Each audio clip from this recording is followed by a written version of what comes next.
पाकिस्तान और दक्षिण अफ्रीका के बीच चल रहे इस टेस्ट मैच ने क्रिकेट प्रेमियों को रोमांच से भर दिया है। खासकर पाकिस्तान के कप्तान शान मसूद और स्टार बल्लेबाज बाबर आजम के प्रदर्शन ने इस मैच को एक ऐतिहासिक मोददिहच पर ला खड़ीदिया किया। दक्षिण अफ्रीका की धरती पर जहां विदेशी टीमें आमतौर पर संघर्ष करती हैं, पाकिस्तान ने जिस तरह से अपना जज्बा और क्षमता दिखाई है वह काबिल ए तारीफ है। यह लेख इसी ऐतिहासिक मैच और पाकिस्तान के प्रदर्शन पर विस्तृत चर्चा करेगा। मैच की शुरुआत से ही दक्षिण अफ्रीका ने अपने घरेलू मैदान पर अपना दबदबा स्थापित किया। उन्होंने टॉस जीतकर पहले बल्लेबाजी का फैसला किया और अपने इस निर्णय को सही ठहराते हुए 615 रनों का विशाल स्कोर खड़ीदिया किया। दक्षिण अफ्रीकी बल्लेबाजों ने पाकिस्तानी गेंदबाजों की धज्जियां उड़ा दीं। कप्तान और प्रमुख बल्लेबाजों ने शतक लगाए और साझेदारियों ने पाकिस्तान को बैकफुट पर ला दिया। पाकिस्तानी गेंदबाजों, खासकर तेज गेंदबाजों और स्पिनरों ने हर मुमकिन कोशिश की, लेकिन दक्षिण अफ्रीका का रन बरसाने का सिलसिला थमने का नाम नहीं ले रहा था। 615 रनों का स्कोर पाकिस्तान के लिए एक बड़ा मनोवैज्ञानिक दबाव लेकर आया। जब पाकिस्तान की पहली पारी शुरू हुई तो दर्शकों और विशेषज्ञों को उम्मीद थी कि टीम एक चुनौतीपूर्ण जवाब देगी, लेकिन हुआ इसके विपरीत। पाकिस्तान की पहली पारी दक्षिण अफ्रीकी गेंदबाजों के सामने टिक नहीं सकी। पूरी टीम मात्र 194 रन पर सिमट गई। दक्षिण अफ्रीकी गेंदबाजों ने अनुशासित गेंदबाजी का प्रदर्शन किया और पाकिस्तानी बल्लेबाजों को खुलकर खेलने का मौका नहीं दिया। इस प्रदर्शन के बाद पाकिस्तान को पहली पारी में 421 रनों की विशाल बढ़त मिली, जो कि मैच के नतीजे को लगभग तय करती हुई नजर आ रही थी। पाकिस्तान की दूसरी पारी की शुरुआत बहुत दबाव में हुई। हर कोई यही सोच रहा था कि पाकिस्तान की टीम दूसरी पारी में भी जल्दी सिमट जाएगी और दक्षिण अफ्रीका यह मैच एक पारी से जीत जाएगा। लेकिन पाकिस्तान के कप्तान शान मसूद और बाबर आजम ने मैदान पर आकर इस धारणा को गलत साबित कर दिया। शान मसूद ने कप्तानी पारी खेली। उन्होंने अपनी टीम को मुश्किल हालात से बाहर निकालते हुए 281 गेंदों पर 145 रनों की शानदार पारी खेली। उनकी पारी में 17 चौके शामिल थे। उन्होंने अपनी बल्लेबाजी से यह साफ संदेश दिया कि पाकिस्तान की टीम इतनी आसानी से हार मानने वाली नहीं है। उनके साथ बाबर आजम ने भी बेहतरीन प्रदर्शन किया। बाबर ने 124 गेंदों पर 81 रन बनाए और इस दौरान 10 शानदार चौके लगाए। दोनों बल्लेबाजों ने मिलकर पहले विकेट के लिए 205 रनों की साझेदारी की, जो कि इस मैच का सबसे बड़ा टर्निंग पॉइंट साबित हुआ। शान मसूद और बाबर आजम के बीच हुई यह साझेदारी सिर्फ रनों की साझेदारी नहीं थी, बल्कि यह पाकिस्तान की मानसिकता और आत्मविश्वास की भी साझेदारी थी। 205 रनों की इस साझेदारी ने न सिर्फ दक्षिण अफ्रीकी गेंदबाजों को दबाव में डाला,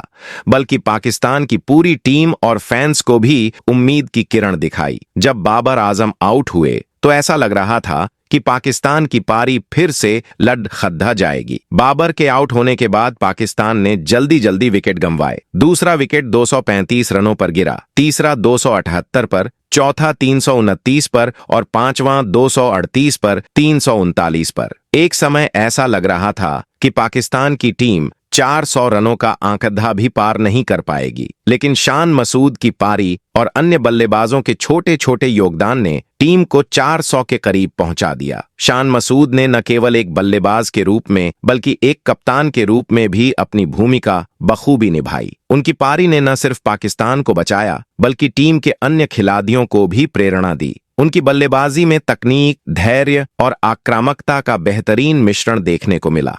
दक्षिण अफ्रीकी गेंदबाजों के खिलाफ उनकी यह पारी हमेशा याद रखी जाएगी। बाबर आजम के लिए 2024 का साल खास अच्छा नहीं रहा था। उन्होंने संघर्ष किया और रन बनाने के लिए जूझते नजर आए, लेकिन 2025 की शुरुआत में ही उन्होंने यह साबित कर दिया कि क्यों उन्हें पाकिस्तान के सर्वश्रेष्ठ बल्लेबाजों में गिना जाता है। बाबर ने न केवल दूसरी पारी में बल्कि पहली पारी में भी शानदार बल्लेबाजी की थी। पहली पारी में उन्होंने 127 गेंदों पर 58 रन बनाए थे। कुल मिलाकर इस टेस्ट मैच में उन्होंने लगभग 1400 रन बनाए, जो कि पाकिस्तान के लिए काफी महत्वपूर्ण साबित हुए। भले ही शान मसूद और बाबर आजम ने सबसे ज्यादा ध्यान खींचा, लेकिन पाकिस्तान की पूरी टीम का सामूहिक प्रदर्शन भी काबिले तारीफ रहा। बल्लेबाजों और गेंदबाजों ने अपनी क्षमता के अनुसार योगदान दिया और टीम को मजबूती प्रदान की। हालांकि पहली पारी में गेंदबाजों का प्रदर्शन औसत दर्जे का रहा, लेकिन दूसरी पारी में उन्होंने दक्षिण अफ्रीका को जल्दी आउट करने के लिए बेहतर योजना बनाई। इस मैच का अंतिम दिन अभी बाकी है और नतीजा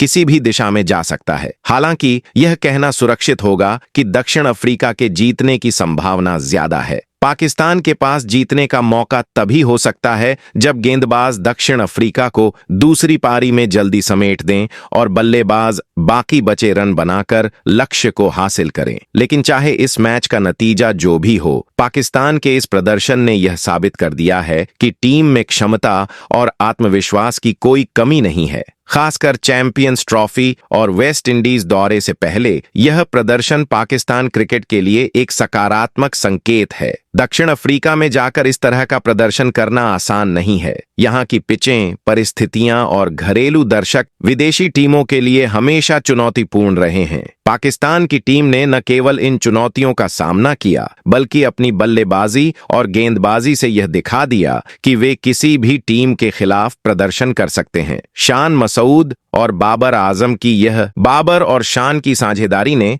न केवल रन जोधे बल्कि डगआउट का माहौल भी बदल दिया। जहां पहली इनिंग्स में खिलाड़ियों के चेहरे पर निराशा और दबाव था, वहीं दूसरी इनिंग्स में मुस्कान और आत्मविश्वास लौट आया। ऐसा लगा कि टीम में फिर से ऊर्जा और जोश आ गया है। कप्तान बाबर आजम की लीडरशिप अब और मजबूत दिखाई देने लगी। डगआउट में उनका प्रभाव और भी बढ़ गया, क्योंकि उनकी पारियों ने यह साबित कर दिया कि जब कप्तान प्रदर्शन करता है तो पूरी टीम उसका अनुसरण करती है। दक्षिण अफ्रीका की गेंदबाजी दूसरी इनिंग्स में उतनी प्रभावी नहीं रही। पहले इनिंग्स में कहर बरपाने वाले कगिसो रबाडा ने इस बार वह धार नहीं दिखाई। यह सही है कि पिच बल्लेबाजी के लिए अनुकूल थी, लेकिन फिर भी रबाडा जैसी गुणवत्ता वाले गेंदबाज से बेहतर प्रदर्शन की उम्मीद थी। उनके स्पेल में वह आक्रामकता और नियंत्रण नहीं दिखा जो पहली इनिंग्स में था। Left arm spinner Keshav Maharaj ने भी अपनी गेंदबाजी से खासा प्रभाव नहीं छोड़ा। हालांकि पिच पर थोड़ी गति और उछाल थी, लेकिन महाराज उसे भुनाने में नाकाम रहे।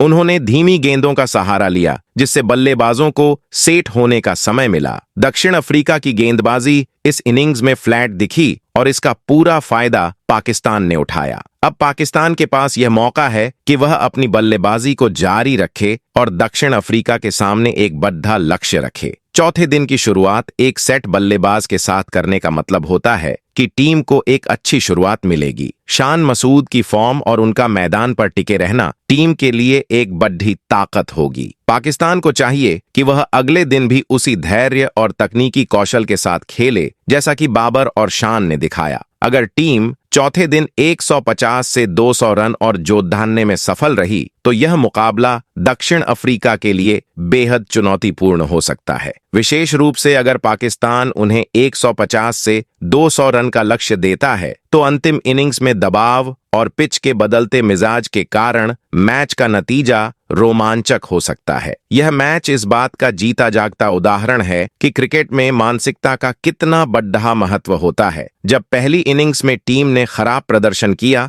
तो सभी को लगा कि यह मैच एक तरफा हो जाएगा, लेकिन दूसरी इनिंग्स में टीम ने जिस तरह से वापसी की वह दिखाता है कि अगर मानसिक रूप से आप मजबूत हैं और सिचुएशन को सही तरीके से हैंडल कर सकते हैं तो किसी भी स्थिति को पलटा जा सकता है। बाबर आजम और शान मसूद ने टीम के लिए एक टेम्पलेट सेट कर दिया है कि इस पिच पर कैसे खेला जाना चाहिए। उन्होंने यह भी साबित किया कि डर और दबाव को पीछे छोड़ देकर खेल के मेरिट पर ध्यान केंद्रित करके अच्छा प्रदर्शन किया जा सकता है। अब यह बाकी बल्लेबाजों पर निर्भर करता है कि वे इस टेम्पलेट को फॉलो करें और टीम को एक मजबूत स्थिति में लेकर जाएं। दक्षिण अफ्रीका के लिए अब यह मैच आसान नहीं होगा। उनकी गेंदबाजी जो पहली इनिंग्स में बेहद प्रभावी थी, दूसरी इनिंग्स में फीकी पड़ी DDH गई है। अगर वे चौथे दिन विकेट नहीं निकाल सके तो पाकिस्तान उन्हें एक बड़ा लक्ष्य देने में सफल रहेगा। इसके अलावा पिच पर चौथे और पांचवें दिन स्पिन का ज्यादा प्रभाव हो सकता है, जो पाकिस्तान के गेंदबाजों को फायदा पहुंचा सकता है।